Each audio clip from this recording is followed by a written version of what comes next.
Assalamualaikum. Pada hari ini, kita akan belajar adab di masjid dan surau. Adab di masjid dan surau.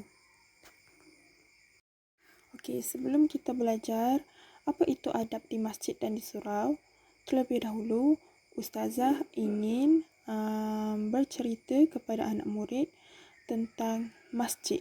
Okey, apa itu masjid? Okey, poin pertama, masjid ialah tempat beribadah umat Islam. Kedua, masjid ialah rumah Allah yang perlu dimuliakan. Ketiga, bangunan masjid mempunyai qubah, mimbar, reka bentuk Islam dan lain-lain. Keempat, lelaki Muslim menunaikan solat Jumaat di masjid. Kelima, surau lebih kecil daripada masjid. Dan keenam, orang lelaki digalakkan solat berjemaah di masjid. Okey, seterusnya kita beralih kepada adab masuk ke dalam masjid dan surau.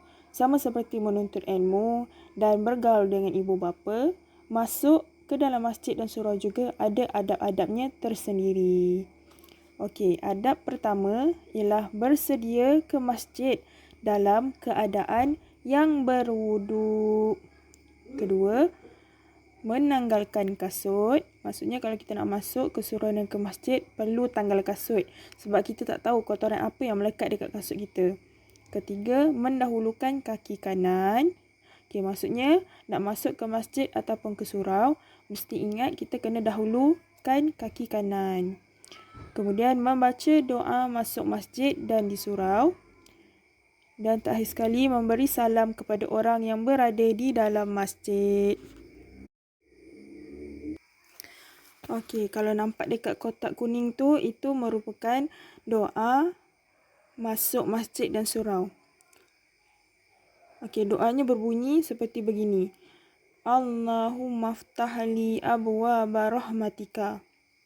Semula, Allahumma ftahli abwaaba rahmatika. Semula, Allahumma ftahli abwaaba rahmatika. Yang bermaksud, bukakanlah pintu-pintu rahmatmu. Okey, kita sudah selesai mengetahui dan belajar tentang adab, apa yang perlu kita lakukan ketika hendak masuk ke dalam masjid dan surau. Okey, sekarang jom kita belajar apa adab-adab yang boleh kita lakukan ketika kita berada di dalam masjid dan surau. Okey, pertama, menunaikan solat sunat tahiyatul masjid. Okey, lafaz niat tahiyatul masjid. Usolli sunnata tahiyatil masjidi rak'ataini lillahi ta'ala.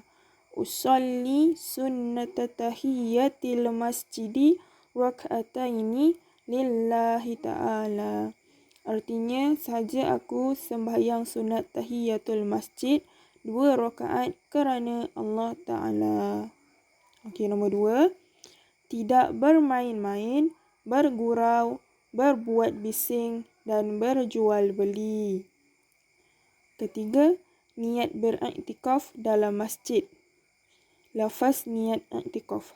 Nawaitul i'tikafi fi hadzal masjidil lillahi ta'ala.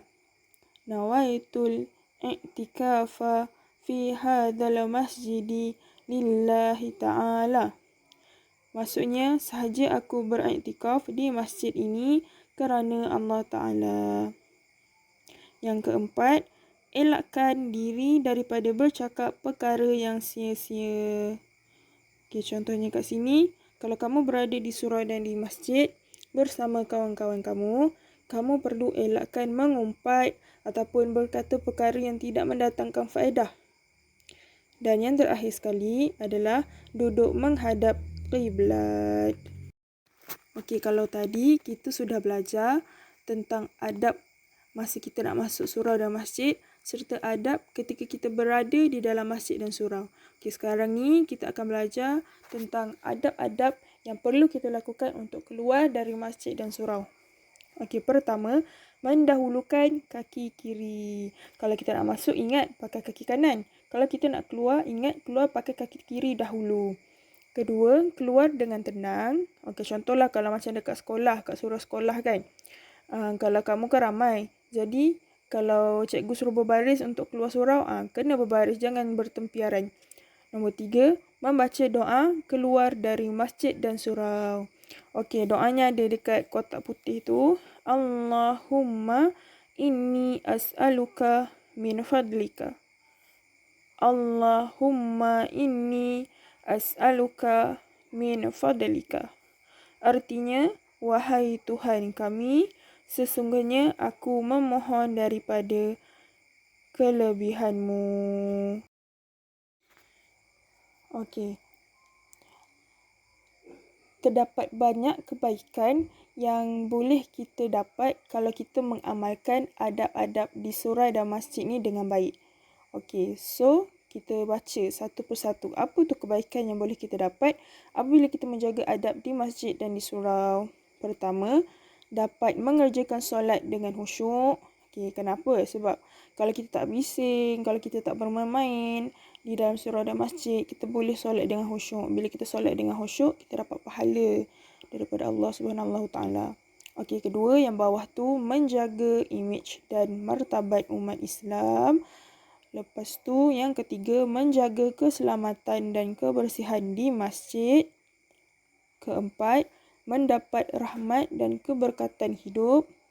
Kelima, dapat memupuk persaudaraan dan perpaduan di kalangan umat Islam. Okey. Berikut merupakan akibat tidak beradab ketika di masjid dan di surau.